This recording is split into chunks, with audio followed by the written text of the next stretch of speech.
This is Spoken English course. My name is Vishali. And my name is Harsh Verma. We are students of Government Mahindra College Patiala. And our today's topic is the detailed synopsis of chapter Reading to Write by Stephen King from his non-fiction book entitled On Writing, a memoir of the craft, which was written about 25 years ago to give instructions to fresh writers on how to excel in craft of writing.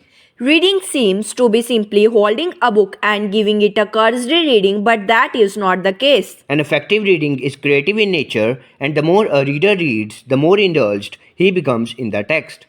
Then there comes a point where the reader starts thinking like an author and he can read even those things that have not been written by the author. Stephen tells the readers that he takes a book everywhere he goes and he keeps finding for opportunities to read. He shares another valuable tip of reading to read a small bits even if it means reading only a few sentences in one sitting. This way, a person remains in touch with his favorite book for a long time, and in between intervals, when he is not actually reading the book, he keeps analyzing and processing it in his mind. This is one of the most fruitful exercises for readers who aspire to become a writer.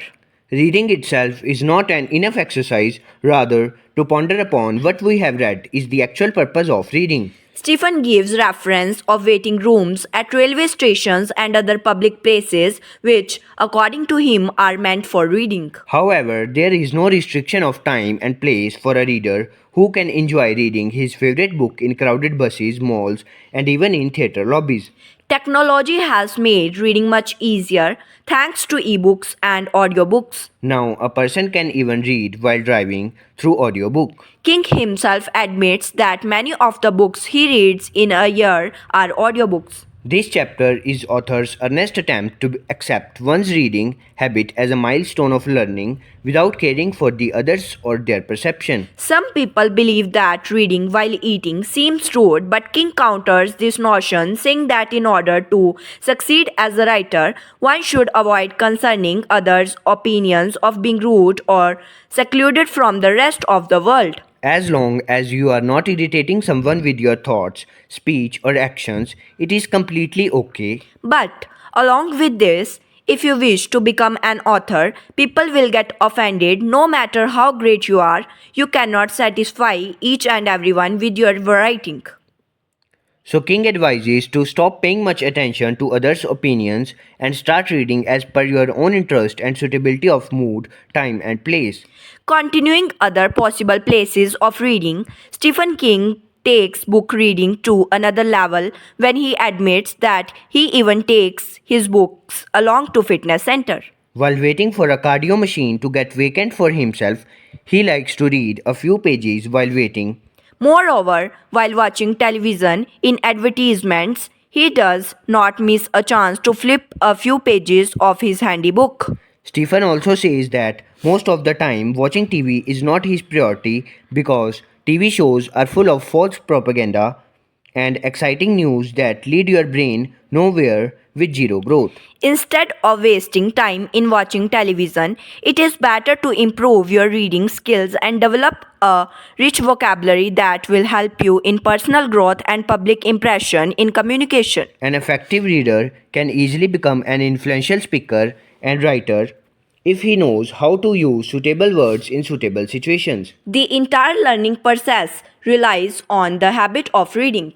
Stephen narrates an incident of his son Owen, who got influenced by a popular band on TV, Bruce Springsteen E Street Band. The star performer of this band, Clarence Clemons, used to play wonderful saxophone. Owen claimed to his parents that he wants to be like Clarence Clemons. Parents, like other parents of their age, readily agreed to it and even brought Owen a saxophone for Christmas. They even arranged a personal tutor for their son. It continued for 7 months and Owen kept going to his music master for regular lessons on saxophone. However, the author realized that they could not afford any more music fees and they need to see the progress. Surprisingly, Owen did not learn a thing. He was too scared to admit that although he loved to listen to Clarence Clemons, but he was never made for the saxophone as God had not given him this talent. The author realized this when he saw that, in spite of having the music organ at home, Owen was not taking genuine interest in saxophone. He was playing it only during his lectures with his teacher and the hours that he had set for him. He used to take out his saxophone only at the time of his class, and after the class was over, he would put it back in its cover and reopen it on the next class. This is not the trait of somebody who is genuinely interested in learning a new art. In Stephen King's words, quote, if there is no joy in it, it is just not good. It is best to go on some other area where the deposits of talent may be richer and the fun quotient higher. Unquote. The chapter concludes with a wise advice from the author on the idea of rehearsal. According to him, any art or hobby that comes from within is the true art. One should not pressurize oneself for doing things that are not his actual interest. The actual meaning of rehearsal lies in identifying an art as your own natural talent and not an imposed one. When no one is watching you, you are performing like you are on stage and singing, playing a musical instrument, or any other art. This makes the rehearsal natural. It could be an art form, a sport, or the habit of reading, writing, etc. When a person pursues what interests him the most, he usually loses count of time because he feels as if he is not doing a laborious work but actually enjoying it. This natural interest in things make them worth your attention and your time. Stephen King advises all fresh authors to devote quality time in reading if they really want to become a writer.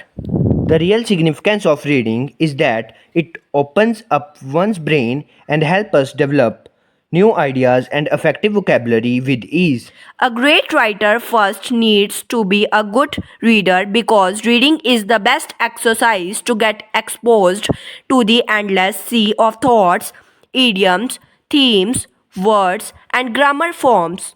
The more we read, the more smooth our writing becomes.